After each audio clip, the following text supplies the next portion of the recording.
Oke, ini tadi kita bahas nih Mas Johan, ini langsung todong nggak apa-apa ya, baru duduk belum nafas langsung ditodong. Tadi di segmen awal kita sudah bahas mengenai ini RUU perampasan aset ini dibahas rame kemarin itu ketika Komisi 3 DPR dengan Menko Polhukam, Pak Mahfud MD.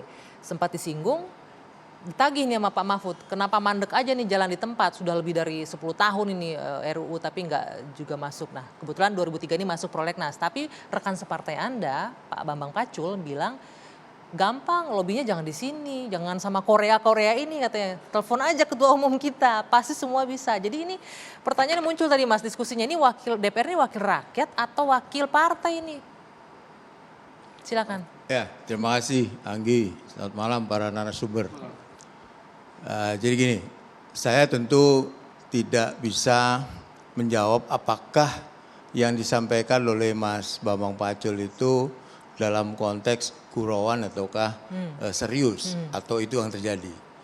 Yang saya alami sendiri, saya anggota fraksi PDI Perjuangan, saya pernah di dalam rapat Komisi 3, kalau Anggi tidak percaya boleh tanya ke anggota Komisi 3 yang lain. Saya pernah menyampaikan bahwa saya berbeda dengan fraksi yang saya ikuti. Artinya saya bisa berbeda dengan fraksi PDI Perjuangan. Berbeda dengan itu suara pernah partai saya, bisa? Loh iya ini true story ya.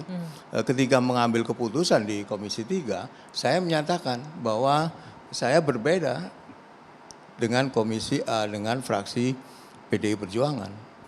Yang lain pada ini pasti di PAW atau apa gitu kan. Ini konteksnya ke pertanyaan Anda tadi. Ternyata saya tidak diapa-apain tuh. Biasa aja. Artinya apa? Artinya saya sebagai anggota DPR tentu mewakili kepentingan masyarakat yang saya wakili. Nah karena itu menurut saya waktu itu, saya lupa ininya ya, kasus putusan apa itu. Saya menyampaikan bahwa saya tidak sepakat yang menurut saya yang benar adalah yang ini gitu.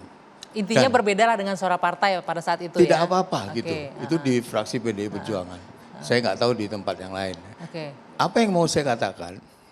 Yang mau saya katakan adalah tidak benar juga bahwa semua keputusan yang ada di DPR itu masing-masing anggota DPR itu tergantung keinginan dari ketua masing-masing partai.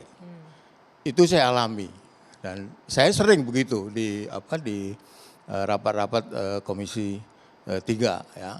Jadi saya tentu Mas Bambang Pacul yang tahu apa sebenarnya yang disampaikan itu, konteksnya apa yang gitu ya? terjadi seperti itu ataukah tidak gitu ya. Anda bisa menanyakan juga ke fraksi yang lain. Tapi yang saya alami adalah saya pernah berbeda, itu pernah, dan tidak sekali itu. Beberapa kali pernah saya berbeda pendapat dengan keputusan fraksi. Gitu. Intinya ini DPR-nya masih mewakili suara rakyat kalau Mas Johan dibilang. Enggak, ini saya cerita sebenarnya. Ya, Anda bisa mengkonfirmasi itu kalau dan saya juga.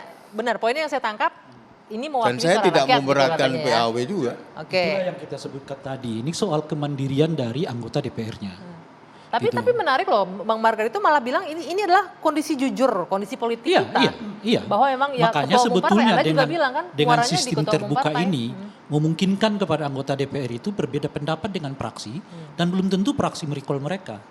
Gitu. Nah masalahnya adalah mengapa sistem ini tidak dimanfaatkan sebaik mungkin oleh banyak anggota DPR, pengecualian tadi Mas Budi gitu, untuk kalau ia menganggap aturan itu tidak dia setujui, dia menyatakan berbeda pendapat. Sehingga saya kalau soal revisi undang-undang KPK, Mas Budi berbeda kan. Tapi katakanlah misalnya kawan-kawan kita mantan-mantan aktivis 98, kemana mereka? Mereka diam, gitu. Nah, kenapa mereka nggak berani berbicara? Ini soal kemandirian kok, soal sikap. Jadi kalau mereka sebetulnya berani bersikap mandiri dalam pengambilan keputusan, belum tentu kok mereka di recall gitu. Baik.